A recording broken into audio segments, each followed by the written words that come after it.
First of all, no major story spoilers here, so don't worry about it if you want to enjoy the story on your own. This DLC introduces a relatively small narrative as part of a sort of post-game or side quests alongside the base game.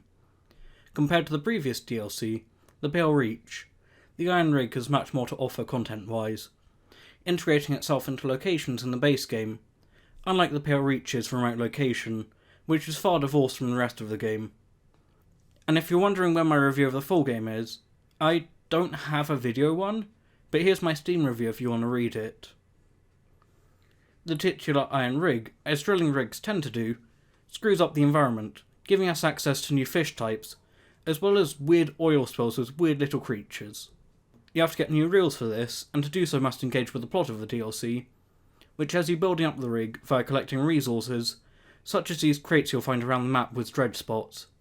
The characters aboard the rig are all distinct and have clear personalities and roles.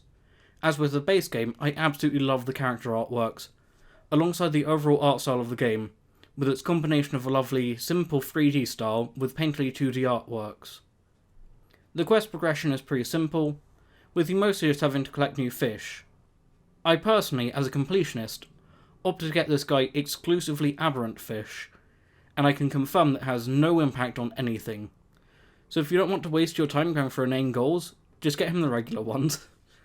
This DLC also integrates pre-existing characters into its story, something I really like. It gives more depth to them, and gives the rig a solid narrative connection to the world and characters around it. The rig grows alongside the looming horror that accompanies the company's actions, and gives you access to more boons, such as further hull upgrades and new bait. One of which attracts aberrations, which I made good use of, and eases a grind should you want to fill your encyclopedia. Speaking of the encyclopedia, there's a lot of new fish to see. The ones in this are either prehistoric or close enough. It's a nice variety, and some really creative unsettling aberrations. My favourites, and I'm going to show them on screen, so look away if you don't want to be spoiled on their designs, are the Xeno, Clutching Nautilus, and Silvering Lancetfish, which has some twisted geometries that set it apart for me, despite its otherwise kind of basic design. I noticed more eyes the longer I look at it. The sharp edges twist, spiralling like some bizarre spine. Where was I? Oh yeah, aberrations. I feel that new fish are somewhat lacking in aberration quantity compared to the base game, with all the fish in the DLC only having one single aberration apiece. I am admittedly biased in that collecting rare spooky fish is definitely my main focus with this game, akin to shiny hunting in Pokemon. The difficulty is, like the base game, lacking, even with high panic, but I will admit that difficulty isn't the focus of the game, but rather atmosphere and creature collector elements. What you get out of the game is heavily dependent on what you want from it going in, namely, do you like fishing games and Lovecraftian theming? Because I sure do.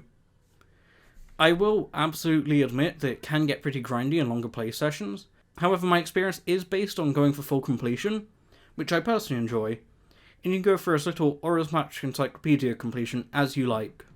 On the whole, I find this to be a solid addition to the game, and one worth playing if you like the base game. And if you've played it, why not give your own opinions in the comments below? And like the video while you're down there. See you around.